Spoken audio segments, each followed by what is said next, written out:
All right, folks, welcome back to the Steve Malzberg Show. And, of course, the immigration issue is something that is not going away by a long shot. And yesterday we discussed the column written by the CEO of Newsmax Media, Chris Ruddy, who wrote that, he admired Jeb Bush for what he said, his remarks about immigration.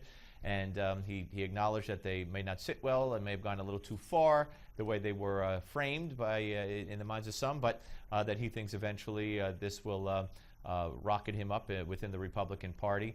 I kind of disagree, and I think Jeb Bush's statement, I think if you look at it, as I've expressed earlier in earlier days, I think, well, let's talk about it with our guest, Ruben Navarrette Jr., syndicated columnist, CNN, USA Today Board of Contributors. You read them everywhere. Hello, Ruben. Good to talk to you again. Great to be with you, Steve. Thanks. Well, thank you very much. All right, we gather here today to address the issue of immigration reform. Boy, we've done this before, but not in this context. We've played here, I think, 3 times already, and I'm sure you've seen it a million times. John Boehner mocking his fellow Republicans who disagree with him on immigration and don't want immigration reform brought up this year, certainly, and maybe going forward. He mocked them in in an unflattering, crazy kind of way. What's your read on that? Yeah, he's right to mock them, but he didn't tell the whole story. Now, part of the story he left out was he makes it seem as if he's taken all these arrows and shots, from people for bringing up this issue. In fact, he hasn't done much to push this issue. This is not something he's pushed very hard. He simply talked about maybe occasionally revisiting the topic over the last several months, saying we need to do it, we ought to do it, but he really hasn't put his elbow behind it, his shoulder to the wheel behind it. So I think that's a little inaccurate. But the main point about the mocking is he's making a point that's really true in both parties, which is that nobody in Washington wants to take on the tough issues. That's the big point, right? And whether the tough issues is on the right, saying fiscal responsibility, dealing with the debt, cutting spending, or whether it's on the left, dealing with immigration reform, it's a fair argument to say that given everything we've seen, there's a lack of guts and commitment in both parties. Nobody in Washington wants to do the tough issues. So that part he's right about. Well, okay. I mean, we could debate that certainly, and there are many people who feel that it's good. There are guts. There's not a lot of people who think there's guts in Washington. No. Many people feel that it's a good thing that things don't get done because Washington screws it up no matter what they address, is what I was saying. But on the issue of immigration reform here, I guess he knows, and he will be. This will be his last term as Speaker. It's coming to an end. I think, and from what I'm hearing, the fear is among Republicans and conservatives and people who don't want the immigration issue pushed is that once all the primaries are over and the challenge, people can't file anymore to challenge an incumbent Republican, then they'll move ahead, and Boehner will move ahead, and he'll do it with Democratic votes, and he'll pass immigration reform. Yeah, I don't think that's going to happen. Those people out there, we talked about this before on your show, those conservatives out there who are afraid, who call themselves conservatives and are afraid that there's going to be sort of a secret deal to do amnesty, you have a group of people out there who are your champions, and they're going to protect you from that scenario, and that's Democrats. Democrats will quietly, discreetly, secretly, in the dead of night, kill any immigration reform, just as they did in 2006 and 2007. Harry Reid will never, ever, ever let there be an immigration reform coming out of the Senate that's in a meaningful way. We're not talking about the Senate bill that was just passed that wants to double the Border Patrol agents and would only legalize, half the folks. And the reason he won't do that is because Harry Reid and the Democrats know what Rahm Emanuel always understood when he was in Congress, that if you pass immigration reform, the Democrats are going to catch all the blame in 14, 16, 18, and 20. For many years to come, Democrats are known as the amnesty party. So Democrats are never, ever going to let an amnesty go through because they know it'll hurt them. Well, how will it hurt them? I thought the whole leftist world, including the non-leftist Hispanic community, will vote for them forever. Certainly the immigrants that come in and will be legalized will wind up voting for them forever. So I don't see how it hurts the Democrats.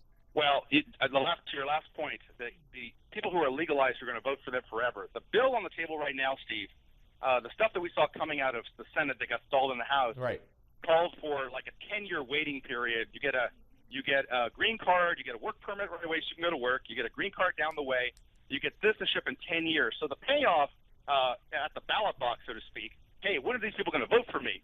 Well, I got news for you, Congressman. That's not going to be for 10 or 12 years down the way. You might be gone by then. But the punishment's going to start now, and the punishment's going to come from the fact we have a mostly conservative country. We have, as you know, many more governors who are Republicans than are Democrats.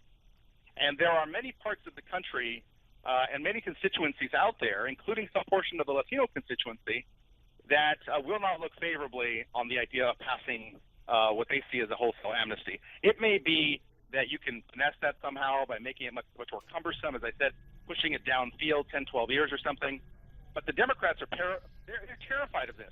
Rahm Emanuel, in 2006, he got Democrats to vote for the Jim Sensenbrenner bill. Democrats to vote for them because he was afraid that it was going to come back to splatter on the Democrats.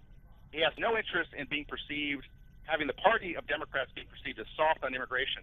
So all you conservatives out there, two things are going on. The Republican leaders are selling you out, but the Democratic leaders are very quietly going to be in your corner. But the media will portray it, and the Democrats will portray it as the Republicans are the villains, no matter what happens. Yeah, and I'm not going to. Yeah, because the media doesn't understand immigration debate. I mean, the most people who work in Washington and New York, don't know enough about immigration to fill a Dixie cup. In terms of the media, I'm calling you from San Diego, California, baby. I'm an hour from the border. Okay. Right. So let's not worry about what Dana Milbank or pick a name out in New York or Washington thinks about immigration reform. They don't understand the issue. But I'm telling you that at the last analysis, your conservative listeners have something in common with liberal Democrats in the Rust Belt states, those union members, and that is that the union members also do not want to legalize these folks, and they're the ones pulling the strings because in politics it's the money that makes things happen. So unions contribute money to Democrats. Democrats are always going to kill immigration reform. What do I know? They did it before in 2006 and 2007. I only have two things working in my favor in my analysis: history and common sense. And by the way, you mentioned Dana Milbank. Ironically, he'll be on the show later on today, so I'm sure you had no idea of that. But it's very interesting. I still don't understand what it is Republicans don't understand. Boehner doesn't understand. I know that the people who give contributions in business, they want this immigration reform. Maybe more so than you're talking about is on the table. But I will never understand how they think it's going to fly with constituents who, when there are no jobs in this country for hardworking people who want it, when people who have a job had to take a lesser job because they can't find the job anymore that they had with the benefits and the pay. Now the argument's going to be we have to bring or legalize and bring in millions of more people because there's nobody to do the low-skilled jobs. There's nobody to do the high-skilled jobs. I mean, I don't see how that flies. You said it right there at the very beginning. You said hard-working people who want jobs, okay? Well, again, in the real world, I know a lot of people who are not hardworking. They're U.S.-born. They are not hardworking. They don't want these jobs. They're not doing these jobs. They would much rather live off government assistance than do these jobs.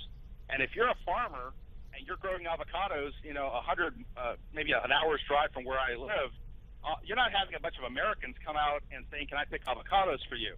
So at the end of the day, that farmer, who, by the way, votes Republican, and he gives money to Republicans at every election cycle, he feels betrayed because he needs somebody to pick those avocados. And despite all our rhetoric on this radio show, it ain't going to be you, it ain't going to be me, it's not going to be most U.S. citizens. And so this fantasy that Americans are hardworking and want to do all these jobs, baby, that was true 30 years ago, 40 years ago. That's not true today. Today we have people, young people in particular, who feel entitled, who don't have summer jobs, who don't work after school, whose parents are raising them to be soft and entitled. That's really happening. So you're saying Americans are not hardworking anymore? There's a group of Americans out there, and I think you'd be hard-pressed to argue with me. You can blame it on the welfare state. You can blame it on whatever you want, but there's a group of Americans out there that are not hardworking, that are having immigrants work circles around them, and there are jobs out there like picking avocados that Americans will not do. And I've been out there to talk to those workers and to those farmers. And I feel bad because those are Republican farmers who keep giving money to elect Republicans, and the Republicans are not delivering on a workforce. Hey, Ruben, fascinating conversation. As always, thank you very much. Appreciate your time. Thank you, Steve. Take care. Take care. Ruben Navarrette Jr., ladies and gentlemen. Well, look, Obama's goal is to make that group, if that group of Americans exists for the reasons they exist, according to Ruben Navarrette, that they're dependent on the government, then Obama's goal is to make that group bigger. We're coming back with Gimme 5 right here, I said, on the Steve Malzberg Show on Newsmax Television.